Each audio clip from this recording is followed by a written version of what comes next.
আৰু আমি দেখিছোঁ দেই, আপুনি এটা কথা চাওকচোন, ম্যাদ খেদা আন্দোলন, বিদেশী খেদা আন্দোলন, বিদেশী সংগঠনে খেদিব লাগে নে চৰকাৰে খেদিব লাগে? এতিয়া হিমন্ত বিশ্ব শৰ্মাৰ পুলিচ প্ৰশাসন ইমান যে ডাঙৰ এটা হেৰি আছে, এতিয়া গৃহ বিভাগটো আছে, সেই গৃহ বিভাগৰ মানুহবিলাকক আৰক্ষী প্ৰশাসনৰ মানুহবিলাকে কিয় ম্যাদ খেদিবলৈ নাযায়? ম্যাদ খেদিবলৈ তেওঁ কাক পঠিয়াইছে দেখিছে নাই আপোনালোকে? মানে সেই ভুৱা যে হয় চৰকাৰীভাৱে কিয় নকৰে?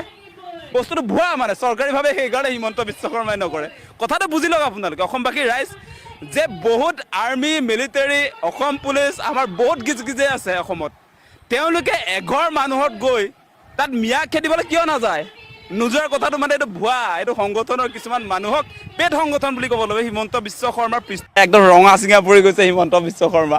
মই চাই আছোঁ মানে মানুহটো কেলে ইমান খং হৈছে, তো চাইছোঁ মানে এইটো ম্যাদ খেদা আন্দোলনটো যেতিয়া বিফল হৈ গ'ল, তেওঁ মানে সাংঘাতিক ধৰণৰ খং, গোটেই লাল হৈ গৈছে মানুহটো। মই চাইছোঁ সেই কথা বতৰাবিলাক।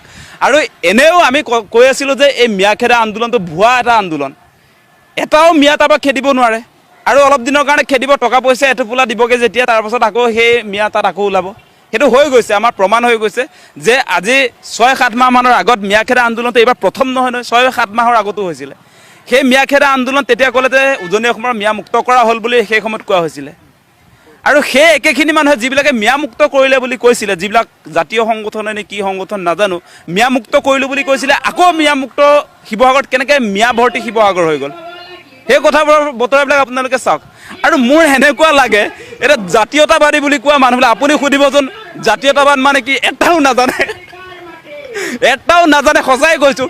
জাতীয়তাবাদ বোলে তেজত থাকে বুলি কৈ দিব, জাতীয়তাবাদ মানে কি সেই কথাটো তেওঁলোকে নক'ব, সুধিব লাগে সাংবাদিকবিলাকে।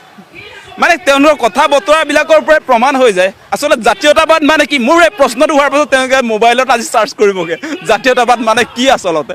গতিকে সেইটো ভুৱা জাতীয়তাবাদ।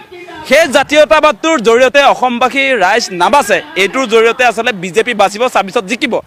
আৰু আমি দেখিছোঁ দেই, আপুনি এটা কথা চাওকচোন, ম্যাদ খেদা আন্দোলন, বিদেশী খেদা আন্দোলন, বিদেশী সংগঠনে খেদিব লাগে নে চৰকাৰে খেদিব লাগে? এতিয়া হিমন্ত বিশ্ব শৰ্মাৰ পুলিচ প্ৰশাসন ইমান যে ডাঙৰ এটা হেৰি আছে, এতিয়া গৃহ বিভাগটো আছে, সেই গৃহ বিভাগৰ মানুহবিলাকক আৰক্ষী প্ৰশাসনৰ মানুহবিলাকে কিয় ম্যাদ খেদিবলৈ নাযায়?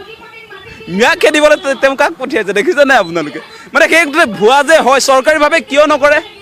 বস্তুটো ভুৱা মানে চৰকাৰীভাৱে সেইকাৰণে হিমন্ত বিশ্ব শৰ্মাই নকৰে। কথাটো বুজি লওক আপোনালোকে অসমবাসী ৰাইজ, যে বহুত আৰ্মি মিলিটাৰী অসম পুলিচ আমাৰ বহুত গিজগিজে আছে অসমত, তেওঁলোকে এঘৰ মানুহত গৈ তাত ম্যাদ খেদিবলৈ কিয় নাযায়?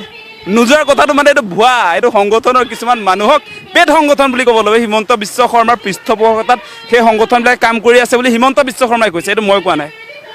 বিদেশী নে স্বদেশী আপুনি চালেনে নাই? নোচোৱাকৈ সংখ্যালঘু দেখিলেই বিদেশী হৈ নাযায়।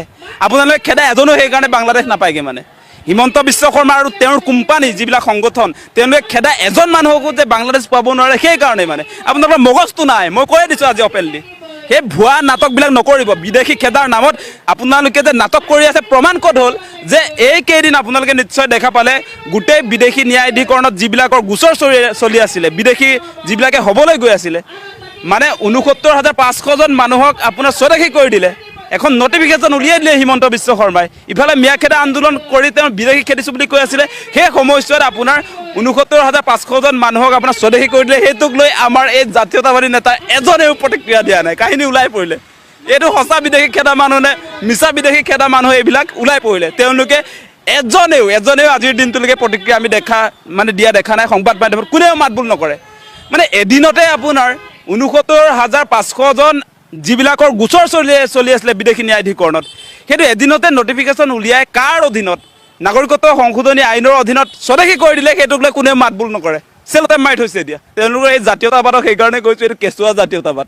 সেই জাতীয়তাবাদ কেঁচুৱা জাতীয়তাবাদ। আপোনালোকক কৈছোঁ, তেওঁলোকে মূল জেগাত ঢুকি নাপায়গৈ, সেইকাৰণে আপোনালোকে নিশ্চয় দেখা পাইছে তেওঁলোকে যে এই সৰু লেবাৰবিলাক, আজি শাক পাচলি যিবিলাকে দোকান দিয়ে, যিবিলাকে মাছ উৎপাদন কৰে, যিবিলাকে ভাড়াঘৰত থাকি পকা মিস্ত্ৰী কৰে, যোগালী কৰে, সেইবিলাকৰ ওপৰত দাদাগিৰি সিহঁতৰ।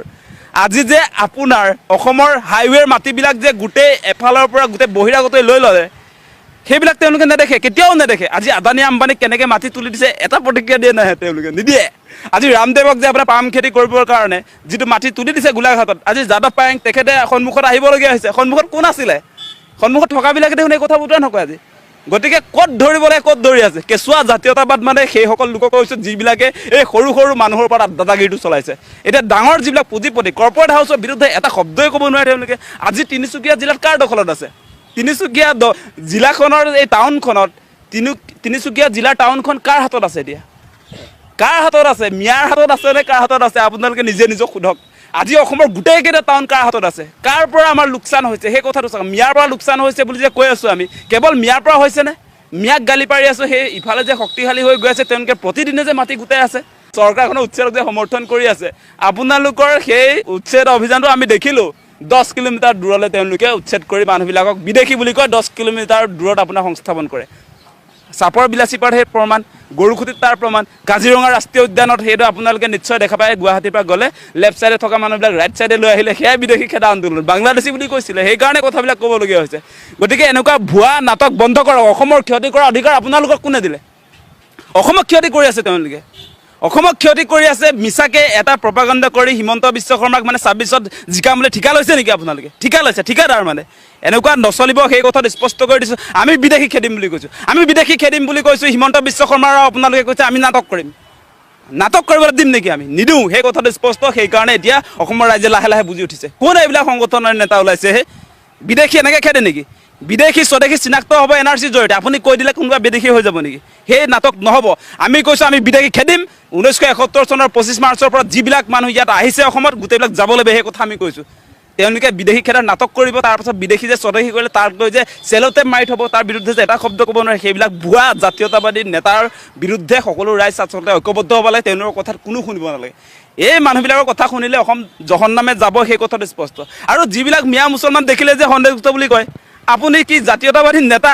নিজকে যে কৈ আছে আপুনি কি ভূপেন হাজৰিকাতকৈ ডাঙৰ জাতীয়তাবাদী নেতা আপুনি জ্যোতিপ্ৰসাদ আগৰৱালাতকৈ কি ডাঙৰ জাতীয়তাবাদী নেতা ওলাইছে আপুনি মানে আমাৰ যিবিলাক স্বনামধন্য ব্যক্তি যিবিলাক আচলতে অসমৰ গোটেই অসমখনৰ আচলতে যিবিলাক হিৰ' বুলি ক'ব লাগিব অসমৰ নায়ক অসমখন গঢ়া যিবিলাক মানুহ আজি ভূপেন হাজৰিকা আজি জ্যোতিপ্ৰসাদ আগৰৱালা বিষ্ণুপ্ৰসাদ ৰাভা আজি অম্বিকাগিৰি ৰায়চৌধুৰী আজি হোমেন বৰগোহাঁই ছাৰলৈকে এওঁলোকৰ বিৰুদ্ধে কাম কৰি আছে এইবিলাকে মৈমন সিঙে যিবিলাক মুছলমান তেওঁলোকক কৈছে ন অসমীয়া কোনে এইকেইটা ক'ৰ পৰা আহিছে তেওঁলোকৰ কোনে নাম জানে এইবিলাক মানুহৰ আজি আপোনাক মই কৈছোঁ যে অসমৰ যিমান আচলতে অসমৰ কাৰণে কাম কৰা মানুহ স্বনামধন্য ব্যক্তিসকলৰ কথা কৈছোঁ মই জ্যোতিপ্ৰসাদ আগৰৱালা বিষ্ণুপ্ৰসাদ ৰাভা অম্বিকাগিৰি ৰায়চৌধুৰী ভূপেন হাজৰিকা আজি আপোনাৰ এই কাৰ কথা কৈছিলোঁ মই হোমেন বৰগোহাঁই ছাৰ আজি ইভেন আজি জীয়াই থকা মানুহৰ কথা ক'লে তেওঁলোকে কাৰোবাৰ এজেণ্ট বুলি কৈ দিব আজি আপোনাৰ নিশ্চয় জানে আমি হীৰেণ গোহাঁইৰ কথাটো বাৰু নকওঁ ওৱান চাইড কৰি আমি যদি ডিব্ৰুগড়লৈ গৈ যদি আমি নগেন শইকীয়া ছাৰৰ কথাটো যদি কৈ দিওঁ তেওঁলোকতকৈ ওপৰত আপোনালোকে চিন্তা কৰে অসমৰ কাৰণে এতিয়া 100 বছৰ আগতে অহা মানুহবিলাকক দেখিলে কাৰণে কেনেকুৱা ফটোৱা কামবিলাক কৰি আছে বিদেশী এনেকৈ আপুনি খেদিব নোৱাৰে আপুনি বিদেশীক খেদিব এনেকৈ বিদেশী খেদিব এইটো কোনেও আচলতে এগ্ৰী নকৰে সংবিধানে এগ্ৰী নকৰে সেইকাৰণে আপোনাৰ এই বিদেশী খেদা আন্দোলনটো চৰকাৰে কিয় নকৰে মানে সেইটো লিগেল নহয় সেইকাৰণে তেওঁলোকে নকৰে ইলিগেল এটা বিদেশী খেদা আন্দোলন চলিছে সেই আন্দোলনৰ পৰা সকলো ৰাইজক সাৱধান হ'বৰ কাৰণে আমি অনুৰোধ